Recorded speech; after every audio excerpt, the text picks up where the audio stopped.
Hi guys, welcome back. In this lesson, we will be creating a bar chart. But before we do that, we will first start by creating a custom style function. So what this function will do is that it will modify the look and feel of each and every one of our graphs, and we can reuse it every time so that we can build graphs that fit into the user interface that we have in mind. Okay, so let's start by creating our custom style function. Define the style of our plots using a custom style function.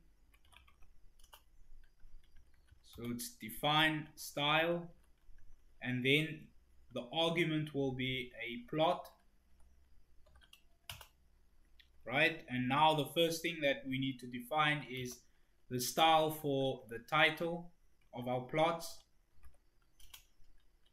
So it's p dot title dot align equals center. So we will center the title of the plot, and then p dot title dot text font size equals 20 pt, and then p dot title dot text font equals serif.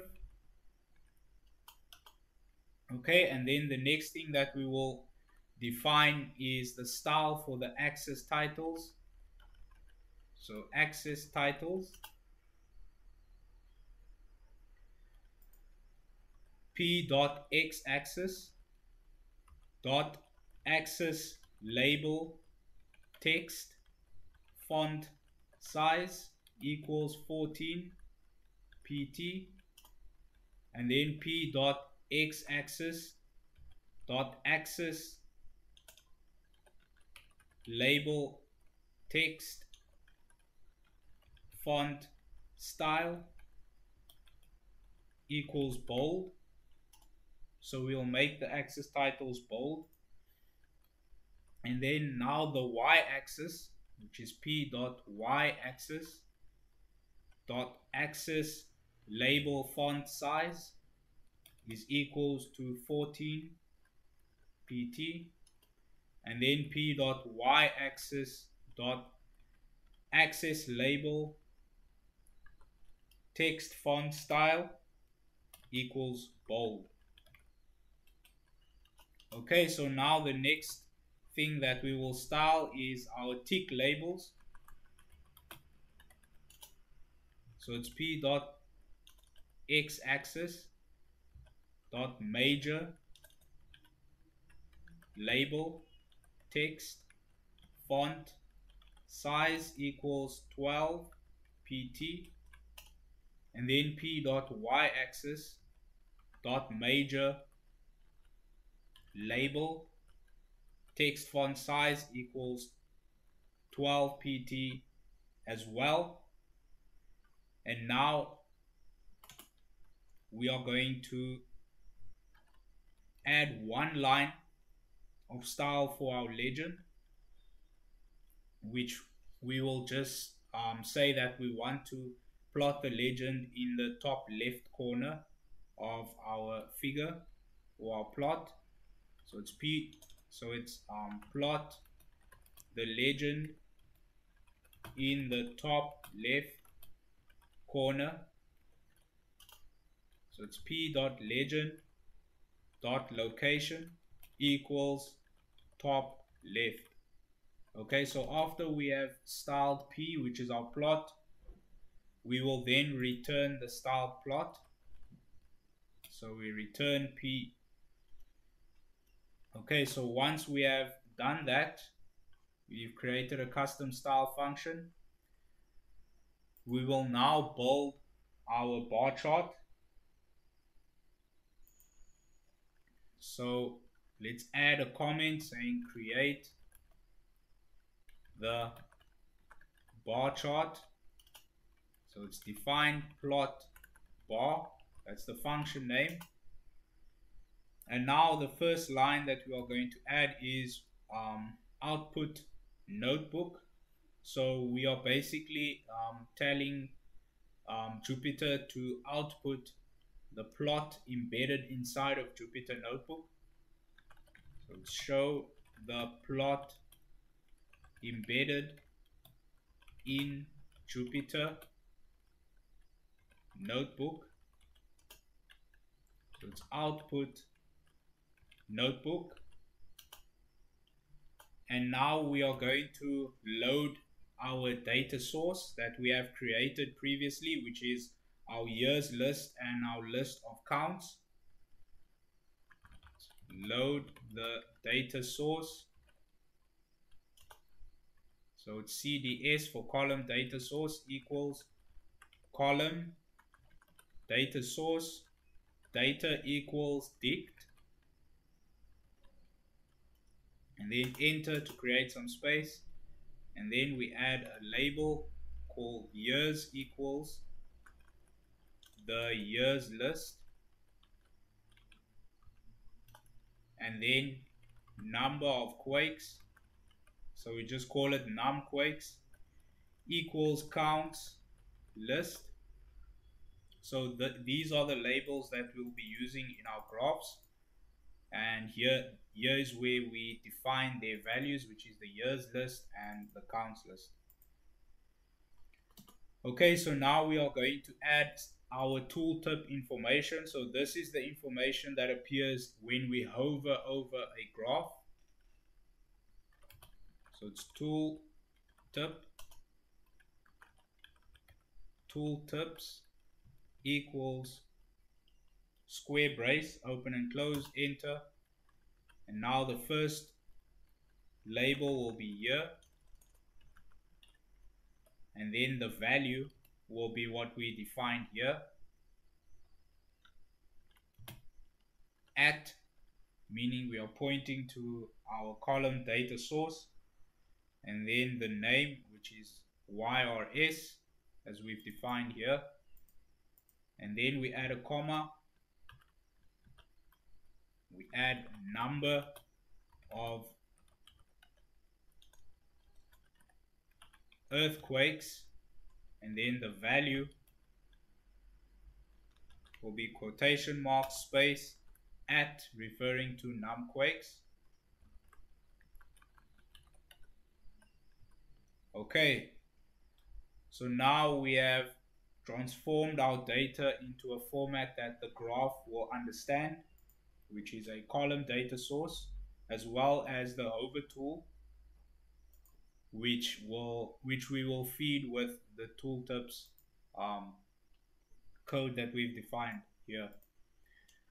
Okay, so now the next thing that we need to do is we need to create a figure for our graph, for our chart. So let's create a figure. Let's add some space.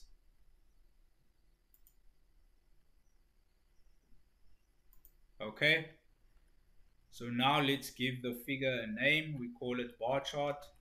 So this is basically a empty chart, right? So we are going to bold it using the figure object, and now we give our figure a title, and we are going to call it frequency of earthquakes by year. Okay, and then we add a comma. We are still inside the parentheses, enter, and now we are going to define the height of our figure.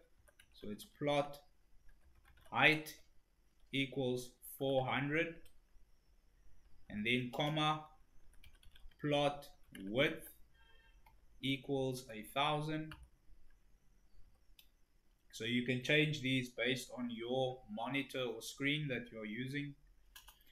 And then X axis label equals years. Okay, so that will be at the bottom of our chart. there will be the years label, and then at the left hand side of our chart, which is the y-axis,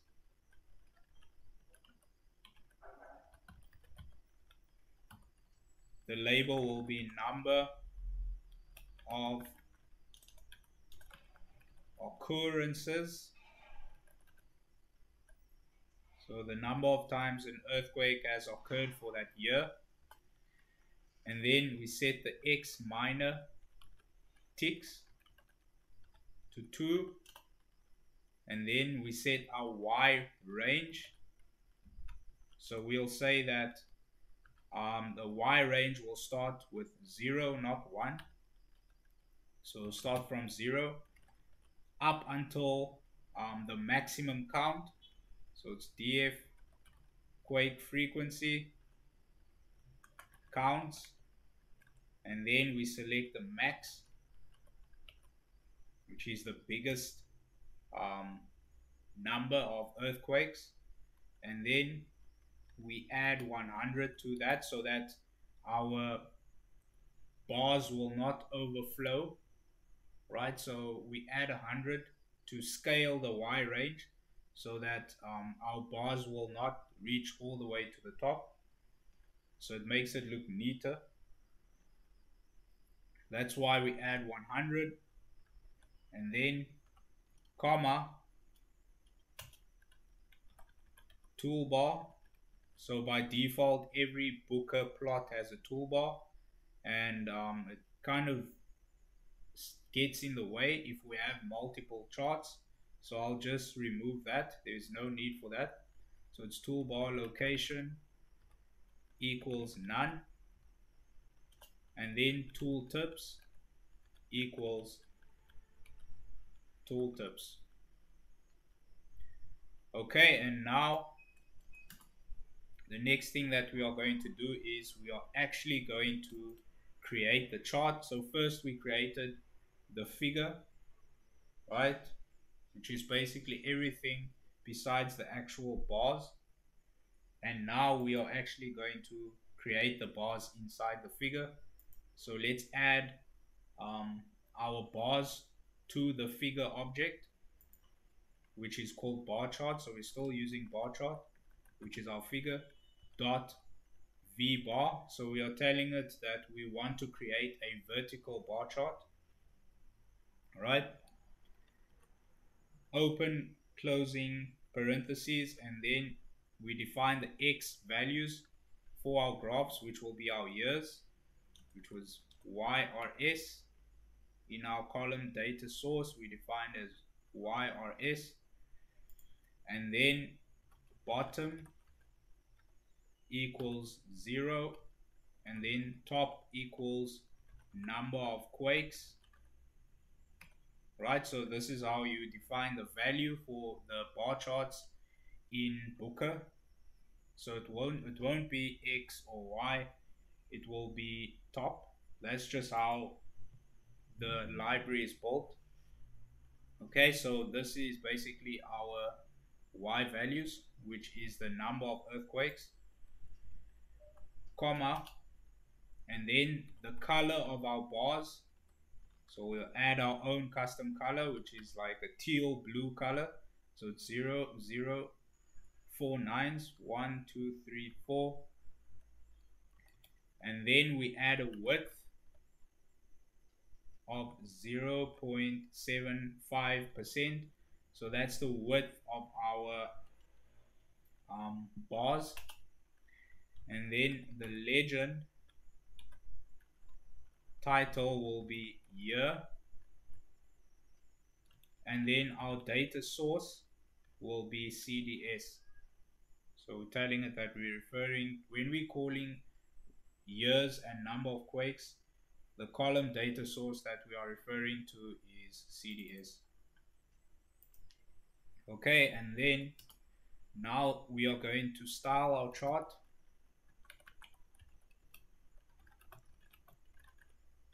So we have luckily defined the style already as a function, so now we can reuse the style to get the same look and feel across multiple charts. So we say bar chart equals style. We use the function, we don't need to specify everything again. And then we pass it a plot, which is our bar chart.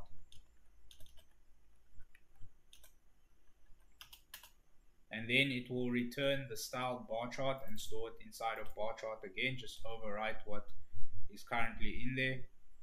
And now the last thing that we need to do is we need to show the chart. So we show our bar chart, and then obviously we are creating a function which we will reuse, so we need to return the bar chart as well. So we'll be using the return value at a later stage. Okay, so that's it. Let's empty some space there. Okay, so we have defined and created our bar chart function. Right, so when we call this function, it should create our bar chart for us. So let's call the function outside of the function itself. And the function name is plot bar. Okay. And now we should see our bar chart created for us. So it's Shift Enter, and it will be embedded inside of Jupyter Notebooks because we specified that here. Okay, so as we can see, we have our bar chart, which is the frequency of earthquakes by year, right? So we can see in 1965 there were 339 occurrences or 339 earthquakes, and we can see the following year there was less and it started to pick up again, right? And gradually we can see in the year 2000s we can see it starts picking up a lot, and in the year 2011, according to this data set, we have the most occurrences of earthquakes, right? And then it starts going down again. Okay, so this is our bar chart. We have styled it, we have styled the legend, right? And that is it for this video. I'll see you guys in the next one.